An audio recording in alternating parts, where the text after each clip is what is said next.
Happy Monday, everybody. Happy Memorial Day. How's your weekend gone? If only the whole weekend had been like it is today, huh? It would have been a lot better. Saturday was pretty much a complete washout. Yesterday, we still had some rain. Today's been perfect. Beautiful day today. Just like I said, just too bad the whole weekend could have been like this. Anyway, welcome to Time Out Overtime. The Time Out Overtime YouTube channel. I'm Rick Arsenal. You know the drill. If you haven't done so yet, get down there and smash that like and subscribe button. I'll forever be grateful to you for doing so. Tell your friends and a subscriber to my podcast. Pardon me. Next subscriber will be the winner. And if you're already a subscriber, you can tell them it's just exactly what it is. They would be winning. Okay. All right. Get you caught up here first, I guess, on hockey and basketball, NHL playoffs, Eastern Finals. Game 3 tonight, Carolina at Montreal. That series is tied at 1 game apiece. Not so over in the West. Game 4 will be tomorrow night in Las Vegas, where the Golden Knights have a 3-0 lead over the Colorado Avalanche. So they will be attempting to close that out and punch their ticket to the Stanley Cup Finals against either the Hurricane or the Canadiens.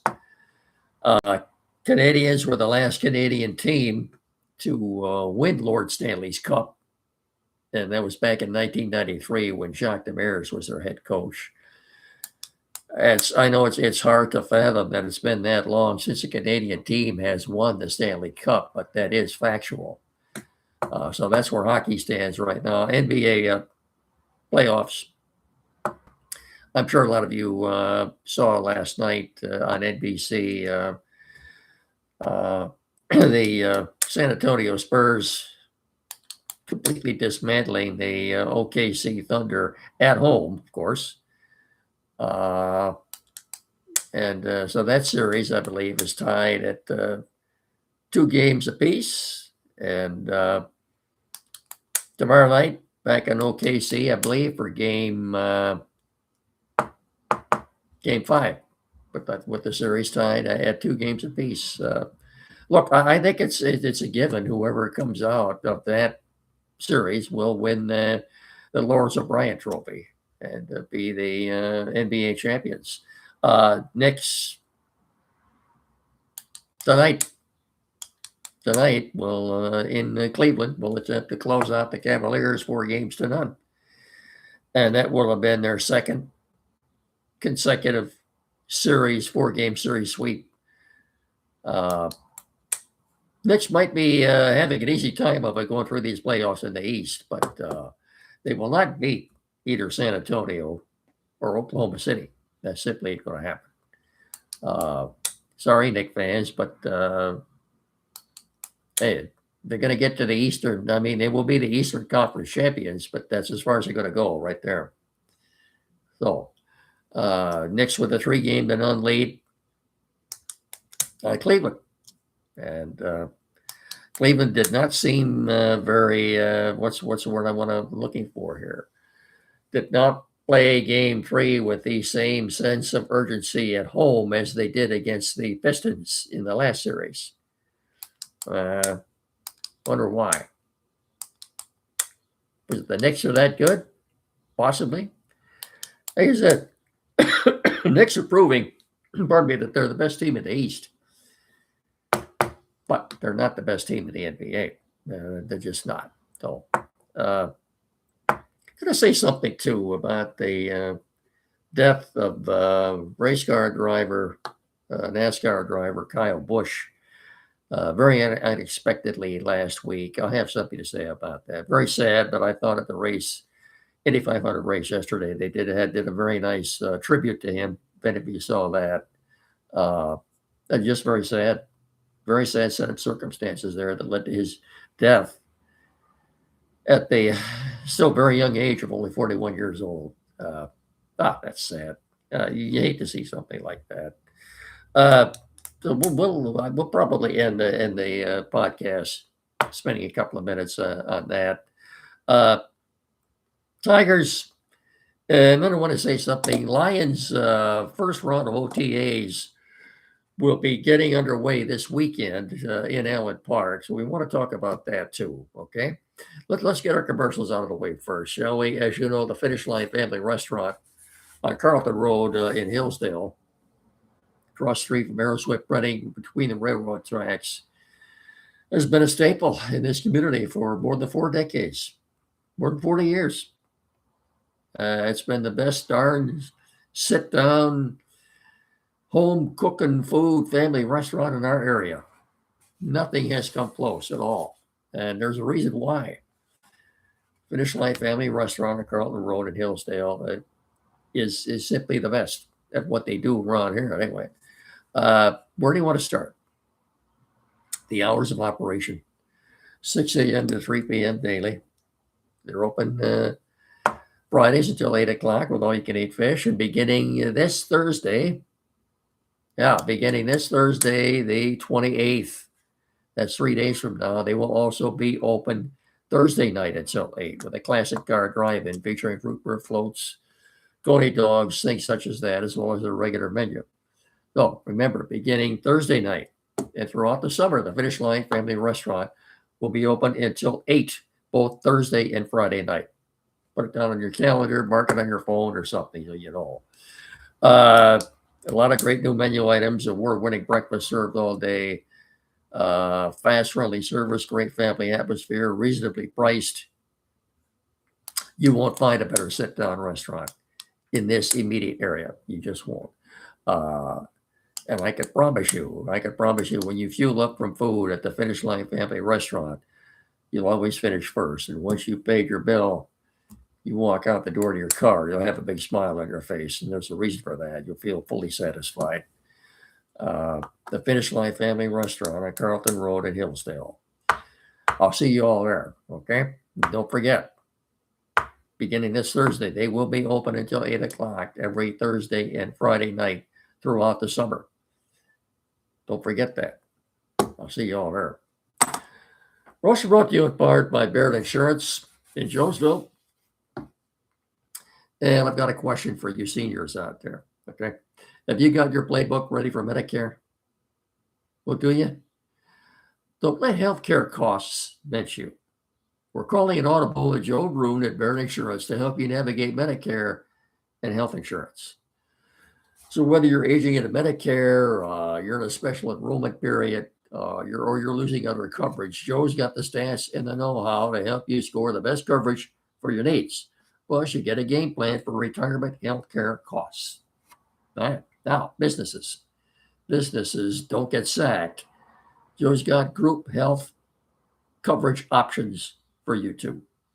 Give Joe a call at 517-849-1000 or check him out at www.barrettins.com. That's all one word, 2 R's and 2 T's, barrettins.com. You'll find them on the corner of US 12 and M99 in downtown Jonesville. Joe Roon Insurance, protecting your dreams. 517-849-1000, barrettins.com. Barrett Insurance, protecting your dreams. And of course, Quality PC in downtown Hillsdale, 37 Waldron Street, 517-610-5372.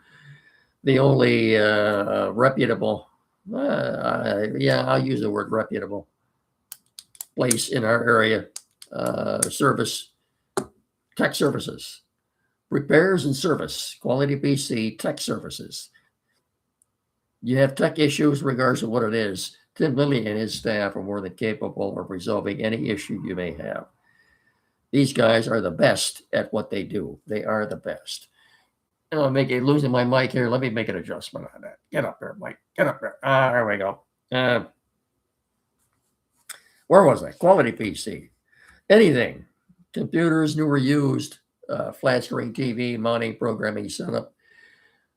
Perhaps you're changing internet providers or you're installing internet coverage for the first time. They can take care of that for you. printers, newer used, anything at all. Just get in there and see them. You have any issues or dilemmas or anything tech related, these are the guys you want to see. They'll take care of you. They'll take good care of you. All right. 517-610-5372, 37 Walden Street, downtown Hillsdale. And you get in there, you can tell them Rick and Mickey sent you, will you? Thank you very much. Tigers split a doubleheader with the Orioles yesterday, and they were, what, one strike away from sweeping? I think Dan Dickerson finally, he was on TV yesterday because Jason Benetti was away doing the Sunday Night Baseball on Peacock, and Greg Gagne's on the radio. So Dan was on TV for both games yesterday. The first game of the ninth inning, when the Orioles, on an 0-2 pitch with 2 outs, the guy was not even hitting 200. If you get Dan's comment, I wish I had audio of that. I don't right now, but you know, when this guy hits a home run off of Kenley Jansen, all Dan Dickerson, he didn't even describe what was going on. Here's the 0-2 pitch, and if you listen to the audio, you hear the crack of the bat, and there's a few second hesitation before Dan says, "You've got to be kidding me." And then there was some more silence after that. I think Dan has finally had it too. And they did come back and win the second game 4-1, but even Drew Anderson came into the ninth inning, walked the first 2 batters, so it looked like here we go again. He struck out the next 3. Look, people come to me. They come to me and they ask me, well, what's the issue? Why is this? They were prohibitive favorites when the season started to win the division, which isn't a very good division. What's going on? Well, yeah, I know all the injuries, 13, 14 guys. And I understand the injuries, but the bulk of the injuries have come to the starting rotation, the starting pitchers. Yeah, Will Vest was hurt for a while, but he's back out of the bullpen. Not much excuse for the position players. Yeah, I know. It seemed like that they weren't really hitting all that much when Baez and Torres went down. But once those 2 guys were gone, that's when things really seemed to go south. And of course, since when Terry Skubal went out, well, Skubal doesn't hit. He wasn't winning many games anyway. He was losing a lot of games, 2-1 and 3-2. This team only averages 2.5 or 3 runs a game. Bro, okay, but people anyway. In spite of everything else, in spite of the fact that they don't hit McGonigal and Green, and not even Green, in spite of the fact that he was last week, I don't think he is anymore. I haven't checked, leading the American League in hitting, and he was also leading in on-base percentage. Which version of Riley Green would you prefer, this year's or last year's? Last year, he was hitting a lot of home runs and knocking in a lot of runs, but striking out a lot and didn't have a real high batting average. This year, I suppose, in an effort to correct that, he's got a higher batting average and a higher on-base percentage. But the power is gone. Power outage. No home runs and not many RBI. And even yesterday, there were a couple of instances where he could have broke those games wide open. I believe it was up to the bases loaded. He's been striking out a lot again. I guess the guy is going to do that, but so it looks to me like in an effort to cut down on the strikeouts, the power is gone. He and McGonigal, though, are still the only 2 hitters in that lineup that are doing anything at all. McGonigal had a key 2-run single yesterday in the second game, aside from either one. And Matt Verley did have 4 hits in the 2 games combined yesterday. Troy Melton, first game back, pitched very well in the nightcap yesterday. If you look at the averages, though, this team, like I said, they're only averaging 2.5 or 3 runs a game. What I was getting to, folks, is that in spite of everything, what are they right now? 21 and 33. Collectively, they have blown 13 saves. So 54 games in, the Tigers as a team have blown 13 saves, and they're 21 and 33. Simple math says that they converted just 10 of those 13 save opportunities, they'd be what? They'd be, instead of 21 and 33, they'd be 31 and 23 and a half game out of first. But they didn't, and they're not. It's been a potpourri of a lot of different things, but people come to me and ask me to make a diagnosis. First thing I point to are the blown saves, because a save opportunity tells me everybody on that team did a good enough job to present the guy on the mound in the ninth pitching with an opportunity to win the game. He just didn't do his job. The other guys did. In spite of everything, first thing I'll point to are the blown saves. I guess Gleyber Torres is close to coming back. He's close to coming back. I don't know exactly if there's a timetable yet. I haven't heard a thing on Javi Baez.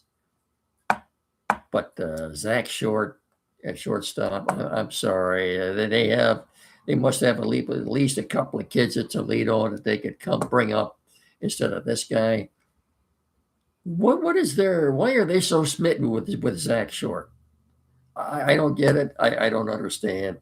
As I've told you before, Zach Short is not a major league ball player. I'm sure he's a very nice man, good father, good husband. But Zach Short could not hit water if he fell out of a boat. And that's a simple fact. Colt Keith doesn't have a home run. Doesn't have a home run. McGonigal's got 3. Colt Keith doesn't have 1. Hasn't come close. Will he have a home run by the All-Star game? I don't know. I don't get it. This team doesn't hit many home runs at all. I don't think the starting pitching has been that bad.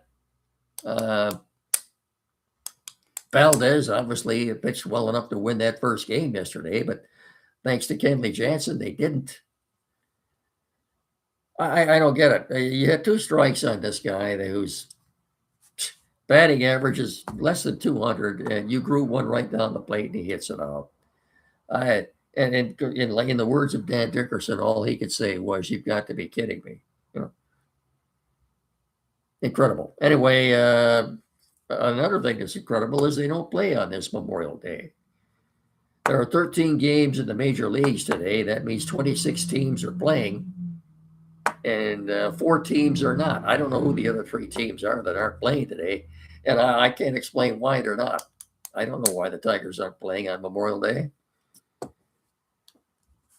When they got home late last night from Baltimore, they could have played a night game tonight, but they're not. The series with the Angels, believe it or not, the Angels, I think, are the only team in the American League with a worse record than what the Tigers had. That doesn't tell me anything. The Red Sox suck. The Twins suck. The Mets suck, but they all beat the Tigers. No. No. There's a headline said, "Have you given up? Have you conceded the season yet?" You think this is a wash? Keep one thing in mind, too. Keep one thing in mind. I know exactly when Tarek Skubal coming back, but he's not the only free agent starter. He's not the only one in the last year of his contract. Casey Mize is as well. So you could very well see the trade deadline is what, August 3rd, I believe.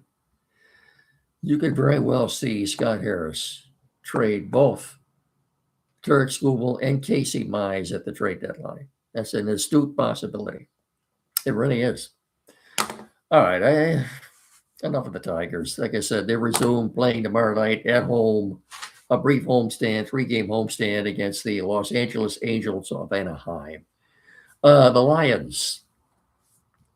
Uh, the first session of OTAs, organized team activity, will get underway this weekend in Allen Park, the 27th, the 28th, and the 29th. OTAs, and I'm sure you'll be seeing a lot of quotes from Dan Campbell. He'll be meeting the press, so on and so forth. I thought I would give you three names here, three names of undrafted free agents who I think you're going to hear a lot about this summer. Yeah. Let's look at these three. Anthony Lucas is the first one. An edge out of USC, Anthony Lucas, undrafted free agent, 6'6" and 260. Had his best collegiate year last year at USC. I think he played 1 year at Texas A&M before transferring to USC. 37 tackles last year and 3 sacks. But they got 6'6" and 260. Remember that name, Anthony Lucas, edge out of USC. You're going to hear his name a lot this summer, but not as much as this next guy. Linebacker Eric Hunter, 6'4", 220 out of Morgan State. There are a lot of different teams who are bidding on his services as a free agent, and the Lions won the bidding war. You're going to hear a lot. You're going to hear a lot about Eric Hunter all summer long, and he may even into training camp. If this guy plays half as good as he looks, half as good as his body looks, it looks like his body was put together in a sculpting studio. This guy just looks like an athlete, Eric Hunter, and he can run. Eric Hunter, 6'4", 220 linebacker out of Morgan State. You're going to hear what the guy had for breakfast. You're going to hear what he had for lunch. You're going to hear pretty much everything that he did all day. You're going to hear a lot about Eric Hunter. And the third free agent, a tight end out of Tennessee by the name of Miles Kitselman, Kitsleman. Miles Kitselman, 6'5", 255 out of Tennessee. Superior blocking tight end. These three undrafted free agents you're going to hear a lot about during these OTAs. Anthony Lucas, Eric Hunter, and Miles, not M-Y-L-E-S, but M-I-L-E-S. That's kind of unusual, isn't it? Kitselman, 6'5", 255 tight end out of Tennessee. So just to review, as I said, the first session of OTAs is this weekend, the 27th, the 28th, and the 29th. The second OTA session will be June 2nd, 3rd, and 4th. And then the weekend after that, the last one will be June 9th, 10th, and 11th. Mandatory mini camp will be June 16th and 17th. Okay. I close out today, I think, talking a little bit about the death of NASCAR driver Kyle Busch. Very sad, but again, I think during the race yesterday, they paid tribute to him, a race that he would have driven in. This all happened so suddenly, and maybe it hasn't sunk in with a lot of people yet, but Kyle Busch died from sepsis, S-E-P-S-I-S, sepsis. We still don't know a whole lot about sepsis yet, but it can take anyone at any age. I'm going to read this. He developed sepsis after a severe case of upper respiratory and sinus infections progressed into acute pneumonia. The bacterial infection spread from his lungs into his bloodstream, triggering an overwhelming, life-threatening immune system response. Again, I don't know a whole lot about sepsis. But apparently there is no cure for it. A breakdown of how this illness escalated illustrates the following. Okay. Initial symptoms. Busch was initially battling what was thought to be severe sinus, cold, or upper respiratory infection in the weeks leading up to his hospitalization. Progression. The infection worsened and quickly moved into his lungs, developing into severe, potentially double pneumonia, causing inflammation and fluid buildup. The cespis reaction. Cespis occurs not from the infection itself, but when the body's immune system overreacts while fighting the infection. The uncontrolled inflammatory response leads to whole body inflammation, compromised blood pressure, and rapid organ failure. One last thing, medical experts. I assume people with degrees in medicine. If you're a medical expert, they're talking about doctors. Maybe we assume that. I don't know. Medical experts noted that the intense